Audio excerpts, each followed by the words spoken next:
ಎಲ್ಲರಿಗೂ ನಮಸ್ಕಾರ. ನಾವು ಇಂದು ಹೋಗುತ್ತಿರುವುದು Saint Mary's island, Malpe beach. ಇಲ್ಲಿಗೆ ಬರಲು ರೂಟ್ ಮ್ಯಾಪನ್ನು ಡಿಸ್ಕ್ರಿಪ್ಷನ್ ಬಾಕ್ಸ್ನಲ್ಲಿ ನೀಡಲಾಗಿದೆ.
ವೈಜ್ಞಾನಿಕ ಅಧ್ಯಯನಗಳು ಸೇಂಟ್ ಮೇರೀಸ್ ದ್ವೀಪಗಳ ಬಸಾಲ್ಟನ್ನು ಉಪ-ವೈಮಾನಿಕ ಉಪ-ಜ್ವಾಲಾಮುಖಿ ಚಟುವಟಿಕೆಯಿಂದ ರಚಿಸಲಾಗಿದೆ ಎಂದು ಸೂಚಿಸುತ್ತದೆ, ಏಕೆಂದರೆ ಆ ಸಮಯದಲ್ಲಿ ಮಡಗಾಸ್ಕರ್ ಭಾರತಕ್ಕೆ ಲಗತ್ತಿಸಲಾಗಿತ್ತು.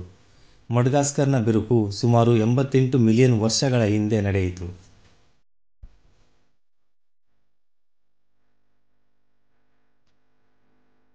ನಾಲ್ಕು ದ್ವೀಪಗಳಲ್ಲಿ ಉತ್ತರದ ದ್ವೀಪವು ಷಡ್ಭುಜಾಕೃತಿಯ ರೂಪದಲ್ಲಿ ಬಸಾಲ್ಟಿಕ್ ಬಂಡೆಯ ರಚನೆಯನ್ನು ಹೊಂದಿದೆ. ಈ ದ್ವೀಪವು ಸುಮಾರು 500 ಮೀಟರ್ ಉದ್ದ ಹಾಗೂ 100 ಮೀಟರ್ ಅಗಲವನ್ನು ಹೊಂದಿದೆ. ಇದು ಪ್ರಮುಖ ತೆಂಗಿನ ಮರಗಳನ್ನು ಹೊಂದಿದೆ. ಇದನ್ನು ಆವರಿಸಿರುವ ನೀಲಿ ಆಕಾಶ ದಕ್ಷಿಣ ಸಮುದ್ರದ ಬಣ್ಣವನ್ನು ಪ್ರತಿಬಿಂಬಿಸುತ್ತದೆ. ಆದ್ದರಿಂದ ದ್ವೀಪವನ್ನು ತೆಂಗಿನಕಾಯಿ ದ್ವೀಪವೆಂದು ಕರೆಯುತ್ತಾರೆ. ದ್ವೀಪಗಳಲ್ಲಿ ಯಾವುದೇ ವಸತಿ ಇಲ್ಲ. ಸ್ತಂಭಾಕಾರದ ರಾಯಲೈಟ್ ಲಾವಾ ಇಲ್ಲಿ ಕರ್ನಾಟಕ ರಾಜ್ಯದ 4 ಭೂವೈಜ್ಞಾನಿಕ ಸ್ಮಾರಕಗಳಲ್ಲಿ ಒಂದಾಗಿದೆ. 34 ಭಾರತದ ರಾಷ್ಟ್ರೀಯ ಭೂವೈಜ್ಞಾನಿಕ ಸ್ಮಾರಕಗಳಲ್ಲಿ ಕೂಡ ಒಂದಾಗಿದೆ.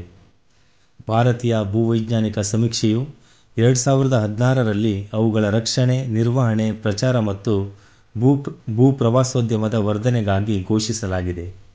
ಈ ಸ್ಮಾರಕವನ್ನು ಜಿಯೋ ಟೂರಿಸಂಗೆ ಪ್ರಮುಖ ಸ್ಥಳವೆಂದು ಪರಿಗಣಿಸಲಾಗಿದೆ.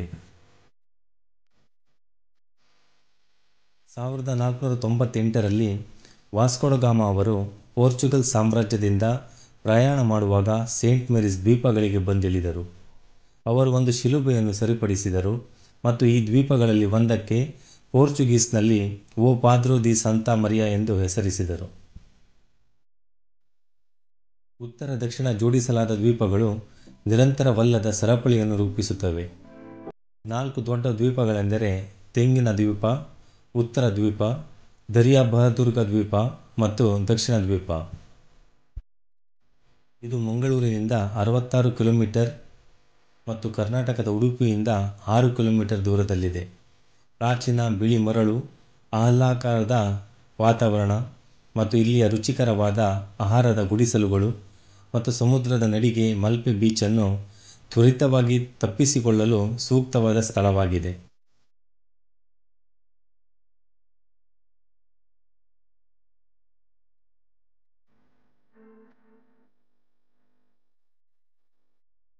ನಮ್ಮ ಈ ವಿಡಿಯೋ ನಿಮಗೆ ಇಷ್ಟವಾದಲ್ಲಿ ಚಾನಲನ್ನು ಸಬ್ಸ್ಕ್ರೈಬ್ ಮಾಡಿ, ವಿಡಿಯೋ ಲೈಕ್ ಮಾಡಿ ಹಾಗೂ ಸ್ನೇಹಿತರೊಂದಿಗೆ ಶೇರ್ ಮಾಡಲು ಮರೆಯದಿರಿ.